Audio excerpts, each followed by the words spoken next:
Mill lost it at my baby shower, insulted me, wanted to name my baby, and ended up getting arrested for causing a disturbance. I am a 28-year-old female, married to my wonderful husband Brian. Now we are expecting our first child, and this has been a journey like nothing else. Brian and I have been together for so many years, and finally, 3 years ago, we got married. A year ago, we started trying to make our family bigger, and we were beyond excited when we found out I was pregnant 6 months ago.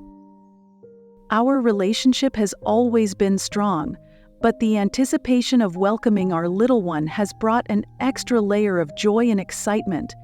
Every day felt like a step closer to meeting our baby, and we couldn't be happier. Pregnancy has been quite an emotional ride for me, filled with highs and challenges. From the day we found out the news to these little kicks, I now feel this has been one memorable ride.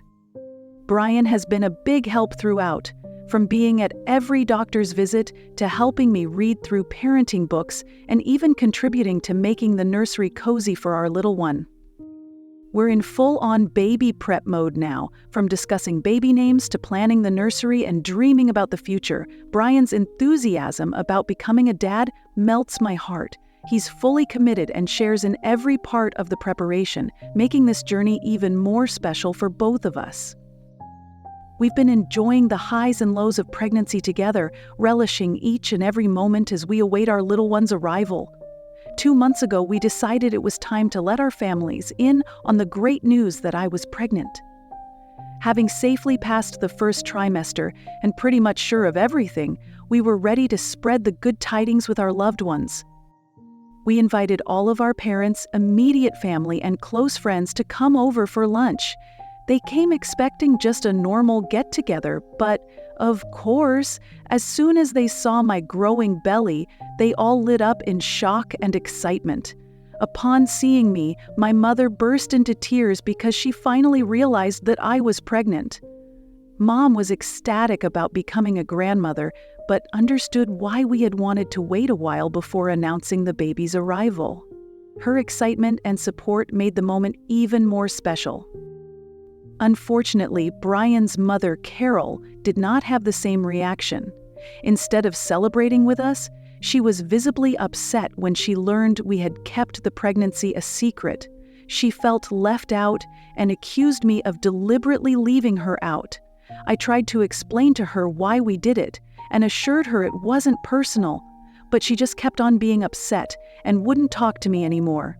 Her reaction threw a bit of a damper on what was to be a celebratory atmosphere for all. All throughout the evening, Carol refused to even speak with me. Her attitude was not only arrogant toward me, but also impolite toward my mom, who had always treated her well whenever they had met. Instead of enjoying the family get-together, Carol just stayed for herself, engrossed in her phone, as the rest of us carried on a conversation. One could tell she was irritated, and it was so evident that it could not be overlooked. She spoke publicly of feeling slighted and left out of the news of a pregnancy, saying it made her feel as if she'd missed an opportunity to spend time with her unborn grandchild. My husband and one of his brothers didn't miss her irritation, and the room started to feel electric and tense when I eventually had enough.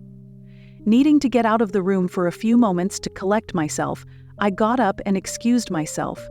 My mother followed to console me and stood there until I was okay and ready to return to everyone else. When the evening finally drew to a close, Carol made a point to say goodbye to me last, having perhaps noticed all evening the disapproving looks she'd been receiving from my husband, my sister, and my parents. She kept her interaction with me to a bare minimum, managing only a cursory hello and goodbye. Later, as my husband escorted her to the car, there was a big blowout in the foyer, one I could hear from where I stood. Carol used the moment to ventilate all the grudges she bore against me, further deteriorating what was already a touchy situation between us. Things only proceeded to get worse, more awkward. Fortunately, at this point, all the other guests had departed, so it was only myself, my parents, Brian and his parents remaining in the house.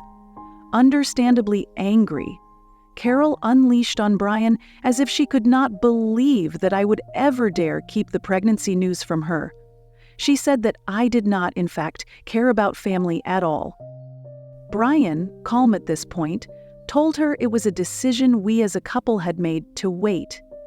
He told her we just wanted to be careful and make sure everything was okay before announcing it. But Carol wasn't convinced by his answer. She raised her voice and said, "This is our grandchild we're talking about. I had the right to know from the start." Brian responded, "Mom, it's not about deserving or not. It was something we both agreed upon. She just wanted to be careful." Carol, still fuming, retorted, "Cautious? I'm her mother-in-law. She should have trusted me with this. This is all her fault." At this point, Brian, who had been holding back, finally lost his temper, his face flushed with anger as he firmly responded, "If you're blaming her, then you need to blame me too, because I didn't want to tell you either. This was our choice, and you need to stop overreacting." Carol, not one to back down, shot back, "You need to open your eyes. She's controlling everything, and as your mother, I should have been the first to know if my son was having a baby." The atmosphere was now tense and emotionally charged. Though Brian stood his ground, it was obvious Carol's anger had created a big divide in the moment. My husband stood his ground and told Carol to stop yelling at me. He kept his calm and told her, though he loved her, she needed to leave him and cool off before uttering things that she may regret saying. Carol stomped out, leaving Brian quite frustrated and disappointed over how she had reacted. And me, well, I had not even realized I was crying all over my face. Her hurtful words had really stumped and confused me. Brian soon realized my distress and came over to me very quickly to comfort me. He took me inside the house, trying to calm me down as best he could. My parents perceived the tension in the atmosphere and very kindly stayed longer until I was emotionally strong and composed. But Carol wasn't going to let it go at that. Well, later that night, I got a message from her, and I went on high alert. Fearing the worst, I opened it to find, "I must say, I'm terribly disappointed in you. You deliberately kept such immense news from me, which I find utterly forgivable. I simply can't believe you would deprive me of the pleasure of knowing about my grandchild right from the beginning. That is not how a family is supposed to act, and I find it very disrespectful, not to mention hurtful. Instead of apologizing for such childish behavior, you are now causing a divide between me and my son. Shame on you." Her words cut deep, and I felt a painful mix of anger and sadness. I showed him the message on my phone, and he was well beyond livid. He couldn't believe his mother was reacting that strongly, and, in his opinion, so unfairly due to placing all the blame on me. He now felt it was time to confront the problem, so Brian phoned Carol to warn her against sending any more hurting messages. He told her that such negativity would only cause further distress and that it wasn't helping anyone. Brian was now at the height of frustration and even went to the extent of threatening Carol that he would have to disassociate with her if the attitude continued. His firmness of tone and choice of words had an instant impact, apparently. Faced with being cut off, Carol changed. But instead of acknowledging and taking responsibility for her actions, she offered what she presented as a solution. She said the only way she could forgive us for what she took as an insult was if we would let her throw a baby shower for us. This sudden change in attitude threw both Brian and me off guard. Carol implored nothing would make her happier than throwing a big bash for me and her prospective grandchild. She's promised to take care of everything. As Brian turned and looked at me with questioning eyes, I could not get it out of my head. It just felt to me like she was trying to regain control and help herself by asserting her influence, rather than actually wanting to make amends. But to my amazement, Brian was actually considering her proposal, not because he wanted to, but for the sake of peace in the family. Though I understood him, I was left wondering what Carol's real motives were for this unexpected proposal. I voiced my concern to Brian, cautioning him that by saying yes to his mother, he was validating that her behavior was okay. Brian listened to my concern and shared with me that he did know his mother was wrong, but allowing her to have the baby shower was a way to possibly start healing and give us a chance of having a better relationship before the baby came. I relented, and Brian let his mother know it was okay to start planning the thing. Carol was very excited and thanked me for entrusting the task to her. But I just assumed that even though I gave her the task, there would be some collaboration where she would ask me for my input and my preferences for my own baby shower. So with it still a month away, I could only guess that planning would be going into great detail in the next few weeks. But to my dismay, I learned all too soon that Carol went ahead and made all decisions herself. She took it upon herself to buy the decorations, choose the games, and plan the activities without consulting anyone, including me. When my mother called her to talk over the event, Carol told her that all had been decided and that the whole shower would be a surprise for me. The thing that really hurt and frustrated me was the lack of communication and complete disregard for my preferences. What should have been a time to rejoice with this joyful moment in my life was now being mapped out without any consideration for my wishes. The idea of a day that should be all about me and my baby, designed totally by someone else's vision, cast a shadow over my excitement for the event. The atmosphere was electric, filled with excitement and a little unease as I arrived at the venue, a local banquet hall, surrounded by close friends who were all ready to celebrate the upcoming arrival of our little one. Stepping inside, my attention was immediately drawn to the over-the-top decorations courtesy of my mother-in-law. The overwhelming display of brown and beige balloons filled the hall with a theme well conceptualized by her. I could not hide my distaste for decoration. It was frankly like some poor copy of an imitation of a safari gone wrong kind. All that brown and beige clashed strangely and starkly with the soft pastels, the delicate touches that had been my idea about this event. What had been envisioned as being festive and joyous appeared to be misplaced and rather overwhelming.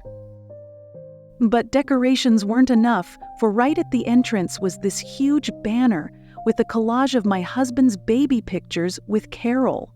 The sight left everyone confused. We couldn't understand why she thought it was appropriate to hang pictures of my husband at my baby shower, a day meant for celebrating the baby and me. It felt like an out-of-place weird selection and furthered the discomfort on what should have been a celebratory day. I shot Carol a questioning look and she just laughed it off, saying that she expected our baby to look just like my husband and was so proud of how cute he had been as a child. She said she wanted to put the pictures on display for everyone to see. I stared at her, trying hard to figure out if she had lost all sense in her head. It became clear she was making the day more about her experiences as a mother than the new addition to our family. As more guests started to arrive, their expressions changed from confusion to polite discomfort. The sea of brown and beige balloons, topped by the huge banner with pictures of my mother-in-law and husband, made this celebration anything but the sophisticated and cheerful baby shower I had dreamt of. I couldn't help but have a few apologetic eyes on some of my friends who clearly shared my unease. When my mother walked in, she was shocked at what my mother-in-law had done to the venue. Her eyes went straight to the banner, and I felt her incredulity. Rather than a celebration of my baby's arrival, this felt more like a show of my husband's childhood. It was just a bold move that only further cranked up the growing tension in the room. My mother strode right over to the banner, and her face changed from one of incredulity to determination. Not a word was said, but she snatched the banner, forcefully taking it down from its place of honor. All eyes turned to her in silence as she marched over, carrying the offending display away and dumped it in the trash. I couldn't help but feel a surge of appreciation for my mother's undying support. Meanwhile, my mother-in-law, who had been deep in conversation with other guests, watched in horror as my mother disposed of the banner. In a disapproving tone, she asked, "What do you think you're doing? That banner was a special touch to celebrate the baby and the family." Unfazed by her criticism, my mom shot back calmly, yet firmly, "This party is for my daughter and her baby, not a parade of your individual feats." Onlookers who had gathered around now actively took part in the unexpected row. My mother-in-law, finding the attention was being diverted, tried to take control of the situation once again, but one could see the tension in the room had already reached a high point.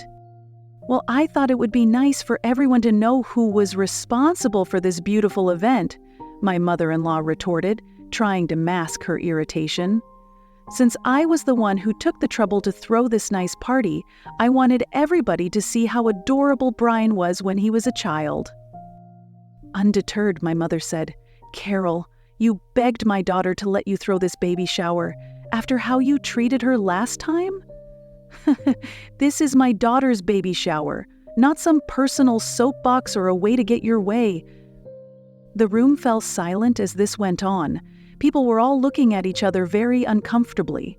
Realizing the abortive attempt that she was making to control the situation, my mother-in-law forced a smile and retreated to carry on with the other guests. From that point on, the baby shower went on, and I did my best to focus on the positive energy from my friends and family, though the tension was still there. I thought that after the banner incident, there wouldn't be any more surprises from my mother-in-law, but it seemed she had been drinking a bit more than usual for a baby shower. At that moment, though, I decided there was little point in addressing it. We played some party games, and little by little, the guests started to look like they were actually enjoying themselves. It was time for presents then. I was really touched by the thoughtfulness of everybody's gifts for the baby and how they brought much-needed warmth to the party. But my sense of expectation turned into bewilderment when my mother-in-law handed me a particularly huge gift box with a large B written over it. The room fell silent, and one could feel waves of embarrassment and frustration rising into me. My mother gave her an angry glance, while the guests exchanged anxious glances, unsure of how they were to react in the face of this sudden turn of events. Not wanting to cause any more tension, I faked a weak smile and thanked her for the gift, having to hold back my response of rolling my eyes. Things only got more awkward when the cake-cutting ceremony was conducted. My mother-in-law had ordered an elaborate, multi-tiered, heavily decorated cake, and she really made a show of it, clinking her glass to draw everyone's attention. By now, I was beginning to get quite annoyed as to what she was up to. We all looked at her expectantly, waiting for her to speak. Carol proudly announced that she had come up with the perfect name for our baby girl. I froze. Keep in mind that we hadn't even picked a name ourselves. She confidently announced that the baby would be named after her great-grandmother, using a name that sounded as if it was straight from a Victorian novel. I was shocked and angered that she would think to assume she had any say in naming our child. I calmly stepped in by saying that my husband and I wanted to choose the name of our baby jointly. It was something we were supposed to decide together. But my mother-in-law didn't let it go. She insisted that she had picked the perfect name and that, as a good daughter-in-law, one should just accept it. All the more so since she had spent so much money on the baby shower. To me, this was shocking. I told her very firmly that my husband and I were the only people who had a right to name our baby, and regardless of who through the shower, that was a decision for us and us alone. At this point, Carol started yelling at me in front of everybody, saying I was very disrespectful and that I should be grateful for everything she did for me. She then proceeded to make fun of my upbringing by telling me I should just thank her instead of trying to negate her when naming the baby. Carol's aggression only intensified when she started to point her finger in my face.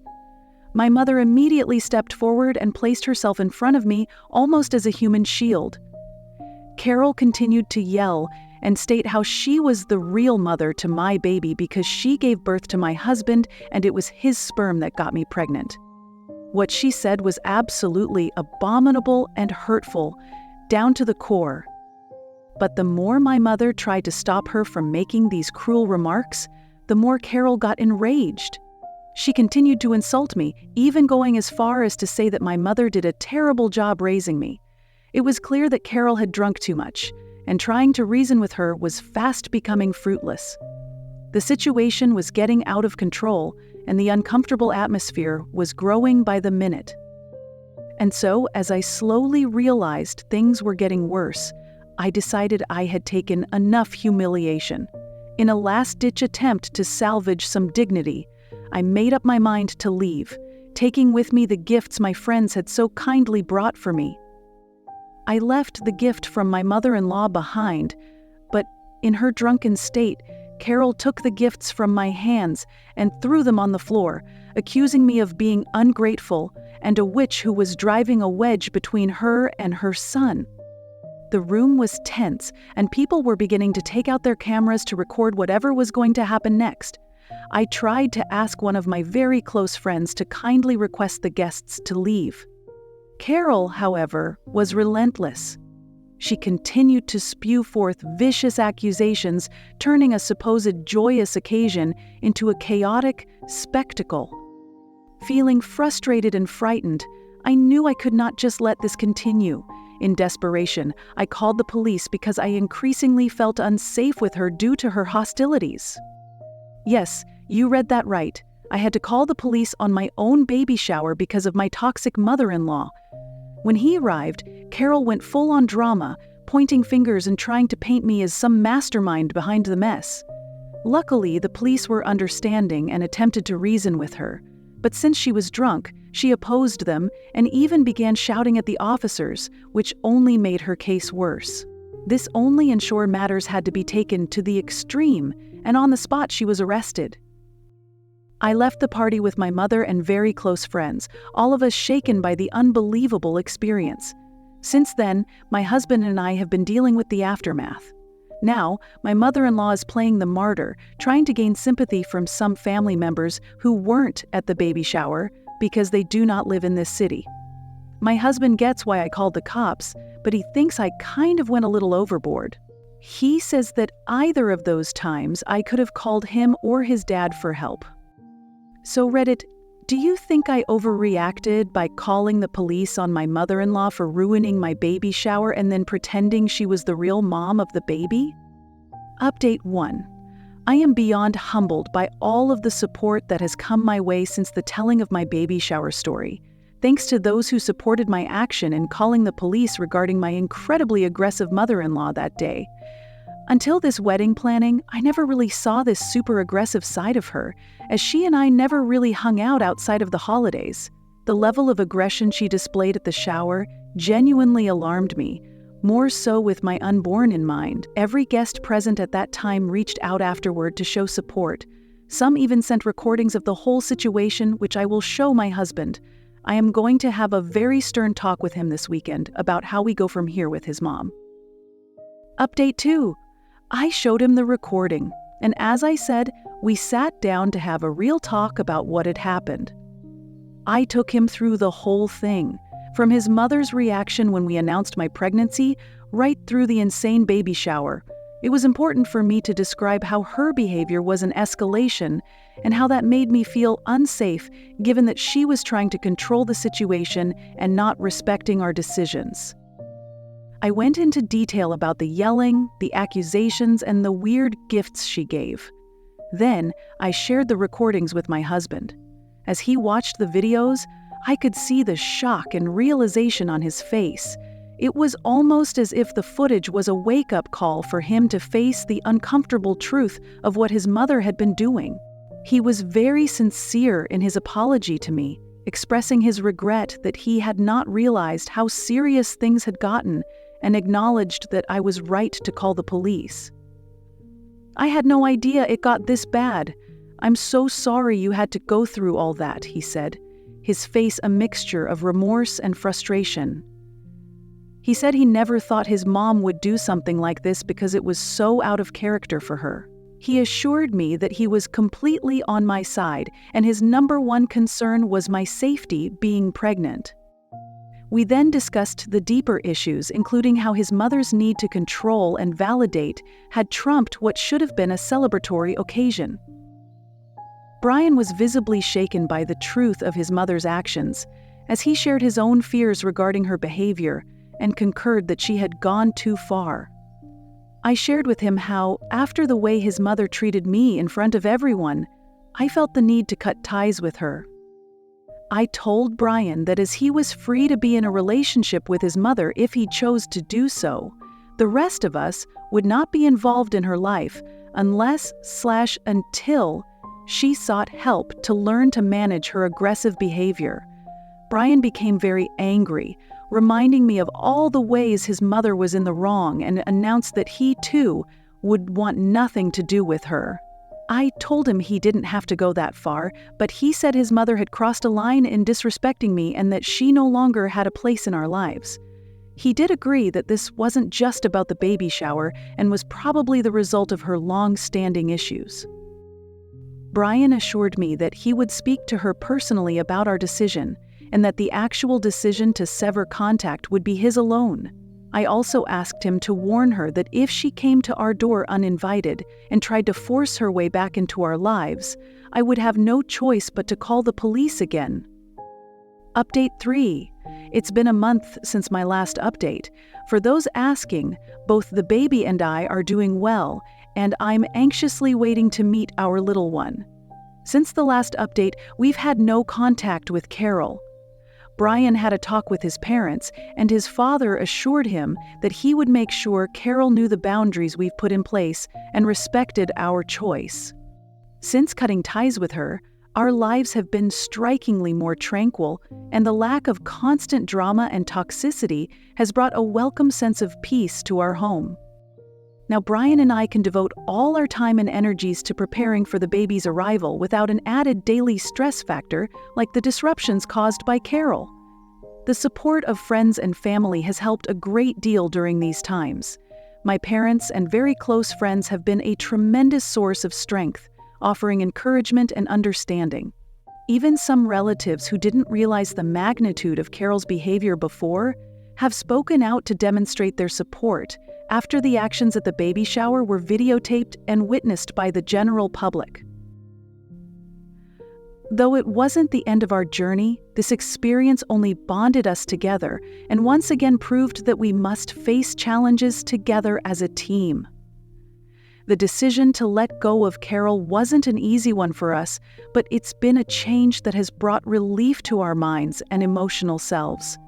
With this decision, though more battles may come, there can only be hope for the good changes already transpiring in our lives. As we eagerly await with bated breath the arrival of our little bundle of joy, we promise to provide a loving, supportive family atmosphere that puts the needs of our child and ourselves first.